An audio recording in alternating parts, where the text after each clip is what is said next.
السلام علیکم ورحمۃ اللہ وبرکاتہ۔ یہ آیات آپ لکھ کر تیل میں دم کر دیں۔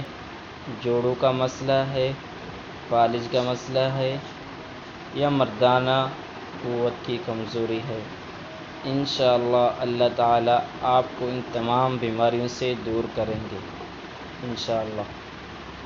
دیکھو میرے دوستو، ہمارا یقین ڈاکٹروں پر تو بہت زیادہ ہے، لیکن اللہ رب العزت کی وہ مقدس کتاب قرآن مجید پر اتنا توجہ اور یقین اس طرف نہیں ہے۔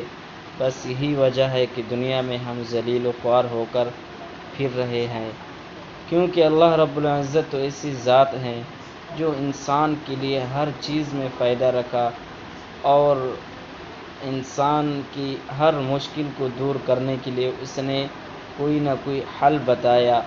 وہ قرآن پاک کے ذریعے، پیغمبروں کے ذریعے، بزرگوں کے ذریعے اور دوا میں یا جڑی بوٹیوں میں ہر چیز کہنے کا مقصد یہ ہے کہ ہر چیز کو اللہ رب العزت نے کسی فائدے کے لیے دیا، اور ہم یہ بات نہیں سمجھتے۔ اگر ایک چیز سے آرام نہیں آتا تو دوسرے کے پاس چلے جاتے ہیں اور اس طرف نہیں دیکھتے کہ اللہ رب العزت کیا فرما رہے ہیں کہ فائدہ کس چیز میں ہے اور نقصان کس چیز میں ہے۔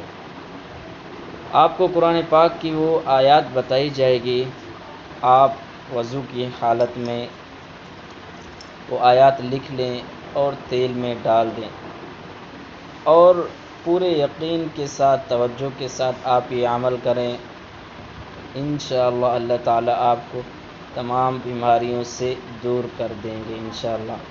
تو آیات مبارک ہے وَإِذَا مَرِضْتُ فَهُوَ يَشْفِينِ۔ یہ آیات مبارک آپ لکھ کر تیل میں ڈال دیں، جو بھی آپ کا مسئلہ ہو آپ تیل لگائے، انشاءاللہ اللہ رب العزت آپ کی تمام کمزوریوں اور پریشانیوں کو دور کر دے گا اور آپ کو قوت اور طاقت دے دے گا۔ جزاک اللہ۔